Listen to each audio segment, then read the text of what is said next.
I am slifsRPG, and I am here to show you a new game that I got from the PSN network. I still only have a few days left, but I will luckily have more than enough time to probably beat this game and show you the full playthrough, because it's only like 5 levels. Malicious. Nice little... It's not an indie game, but it's a nice little game from Japan that recently was released via the PSN network because of its grand standing over there. I've already beaten the game twice now, so we're gonna start with something new. Let's see. Merrill Freemerl. Well, I'm going with Freemerl! You're just gonna have to live with it.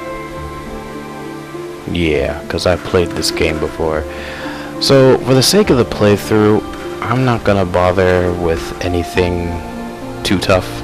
I just want to showcase this game. If I was playing for longer and had more than enough time, at least in like 2 days left, then maybe I would play on a harder difficulty. So you're just gonna have to bear with me, folks. Anyways, I played as both. I preferred the female myself. In the words of a great internet user before me, if I'm gonna have to stare at the behind of a main character all day, I'd rather it be eye candy.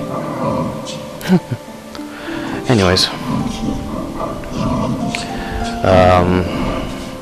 So yeah, this spirit vessel individual's been summoned, and it has been summoned as the Slayer, and their main goal is to destroy what the game is named after, the Malicious. In order to do such, she will have to collect the individual powers from the Oathbreakers, the Mad Queen and her subordinates, so that she can increase her power. She'll have to gain the other powers for her weapon, her mantle of cinders. And there's a silhouette of not the Red Queen, but the Mad Queen.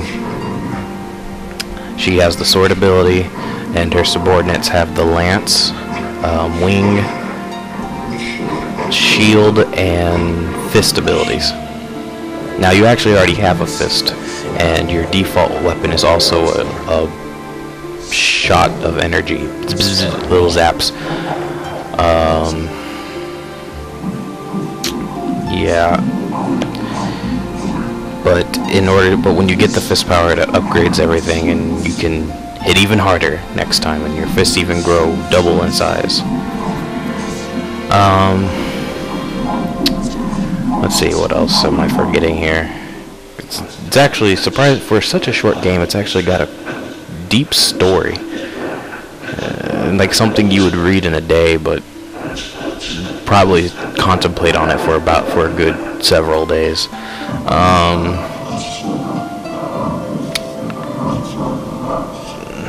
No, I'd love to get into the backstory of this, but this is strictly for gameplay, and if you really want to hear about it, then go nuts.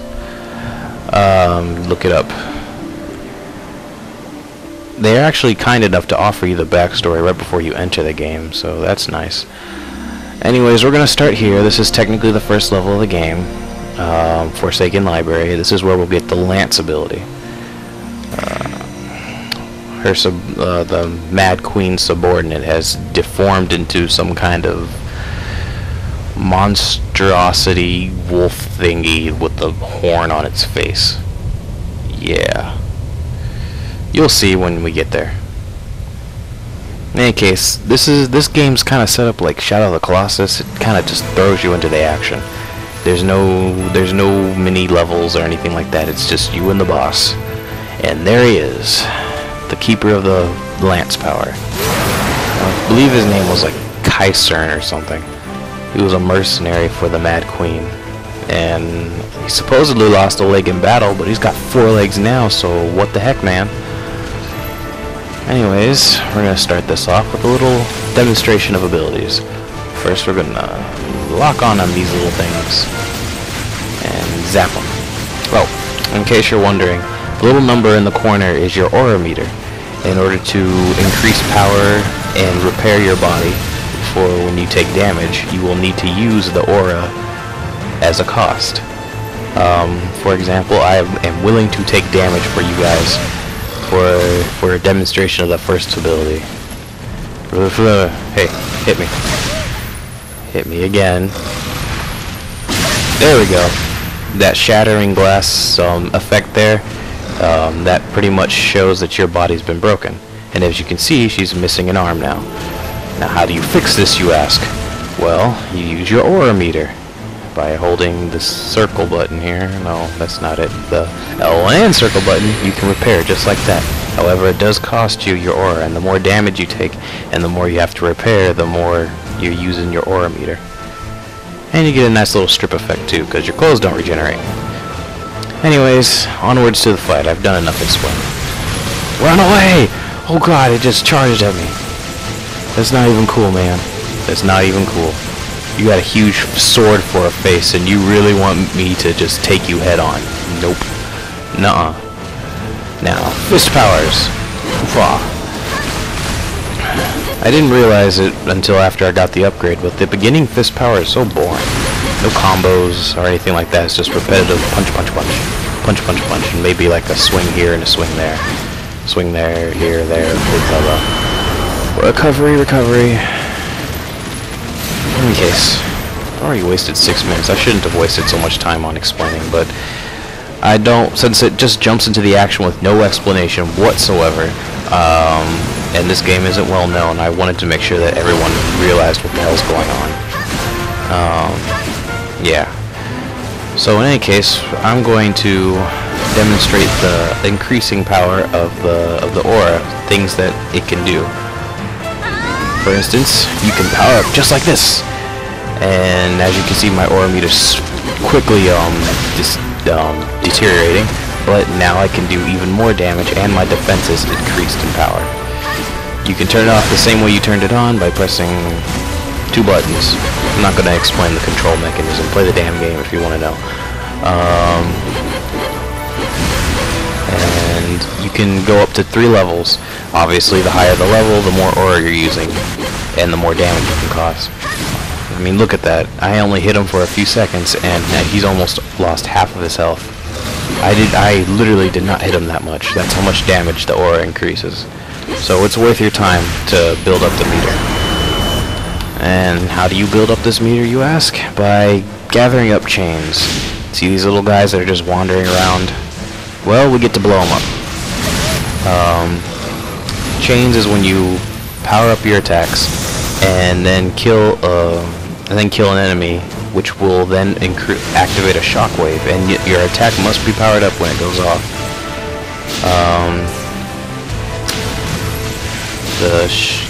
The shockwave, the number of enemies that are killed via that shockwave is called your chain link, and the more enemies you kill in a chain, the more bonus you get from it. And you can get easily up to like 5,000 aura meter if you kill like really big enemies using this chain. Obviously, these are just a bunch of small fries, so I'm not going to be able to do that. Anyways, we're just gonna continue this fight now. I think I've explained just about everything, and I'll just explain the rest as we go along. This is just all the initial stuff. Now that you realize what the aura meter is good for, we enter the second phase of the battle. When his health reaches halfway, or in this case a little bit less than that, he transforms into a much more powerful version of himself. Or rather, he just goes all out. Same difference. This isn't even my final form. Quote from Frieza, not in that voice obviously, because he's infamous for his high-pitched girly voice. Da da da da da. Punch, punch, punch, punch. Oh. Punch, punch, punch. And uppercut. But that uppercut didn't connect with anything. Punch, punch, punch, punch, punch. Oh crap! Oh no, I've lost a leg. That's not good. I must repair it. Yay! I used 500. In normal mode it uses like 800, so it's nice of them to reduce the number too. Counter-attack! And punch! Now, even though I don't have a lot of aura, I'm willing to beat the crap out of him for a few seconds.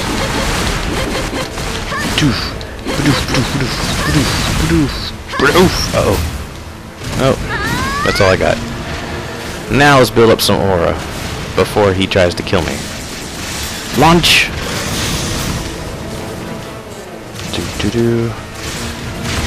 Oh crap. Could you just stay away for a second so I can prepare to kill you? I mean, this isn't rocket science here. Just stay on the other side of the area. A little more. And we're good. So, supercharge! Now, normally you don't really need to go to third form, but I'm trying to make this fight quick. I've wasted enough time explaining. And that's it. That is game, and I have taken out the monstrosity. You can all praise me now. Look at them superpowers. In any case, I have defeated the first power, which is the spear. And I will showcase this spear probably in the next episode. Oh, sorry, the lance. Oh, I'm sorry. Game has to correct me. It's the lance. In any case, you also get the dive move, which really doesn't do much if you ask me, but it's a nice little add-on. It helps you build up chains and combos, considering your attacks don't really link together at all. And this nice little effect, like it was all on her head. It's a nice little loading sequence if you don't get dizzy, of course. Imagine if you're in the perspective of the game character and you have to watch as the world just spins around and around and around.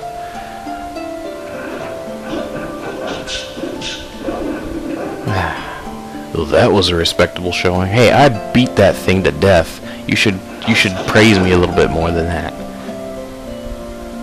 Anyways, one of my favorite weapons, the lance. You get to supercharge and charge some more. This one does not have combos. It is pretty much a straightforward charge attack, no matter what button you press. But it still is a nice little piercing effect, and it does a lot of damage if you manage to connect. It's one of the more powerful weapons that you have. I think the most powerful one is still the sword, though. Your fist is your combo maker, and your lance and sword are the most powerful weapons you've got in your arsenal. I love how that thing just transforms into a chair. In any case, that was the first level, and there will be more just like it in the future. So stay tuned, YouTubers. SlifsRPG is now leaving you. Goodbye. So apparently if you sit still long enough, she just sits there, back in her little sensible chair. Look at her kicking her legs. Yep. Kick down the legs. Do the backstroke. Yeah.